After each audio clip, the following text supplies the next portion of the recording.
Hello అండి, welcome back to our channel Haripuri diaries. ఈరోజు మన ఛానల్లో తెలంగాణ స్పెషల్ చికెన్ ఫ్రై ఎలా చేసుకోవాలో చూసేద్దాం. ఇది నిజంగానే స్పెషల్ అండి, ఎందుకంటే వేసుకునేది 4-5 పదార్థాలైనా రుచి మాత్రం చాలా బాగుంటుంది. ఇది స్టార్టర్గాను, రైస్కి సైడ్ డిష్గా కూడా బాగుంటుంది. సరే, ప్రాసెస్లోకి వెళ్ళిపోతే మందపాటి గిన్నెలో 3 టేబుల్ స్పూన్ల నూనె వేసుకుని నూనె హీట్ అయ్యాక కొంచెం దొడ్డుగా కోసుకున్న ఉల్లిపాయ ముక్కలు వేసుకుని బంగారు రంగు వచ్చేదాకా వేగనివ్వాలి. చిన్న చిన్నగా కోసుకుంటే ఈ కర్రీకి సెట్ కాదండి. దీంట్లోనే పచ్చిమిర్చి, కరివేపాకు, అప్పుడే నూరుకున్న అల్లం వెల్లుల్లి పేస్ట్ వేసుకోండి, చాలా బాగుంటుంది. ఇందులో అరగంట సేపు ఉప్పు నీటిలో నానబెట్టుకున్న చికెన్ ముక్కలు కూడా వేసుకుని హై ఫ్లేమ్లో కలుపుకోండి.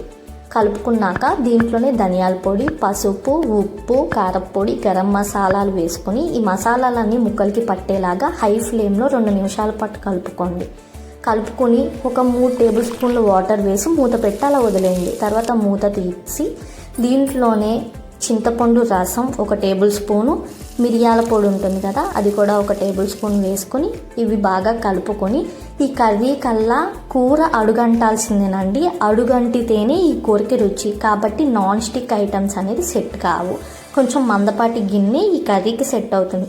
అలా గీకితేనే ఈ కర్రీకి రుచి. అలా గీకగా మన కర్రీ అనేది బ్రౌనిష్ కలర్లో అవుతుంది. అప్పుడు మన కర్రీ సిద్ధమైపోతుంది. Do try it and enjoy.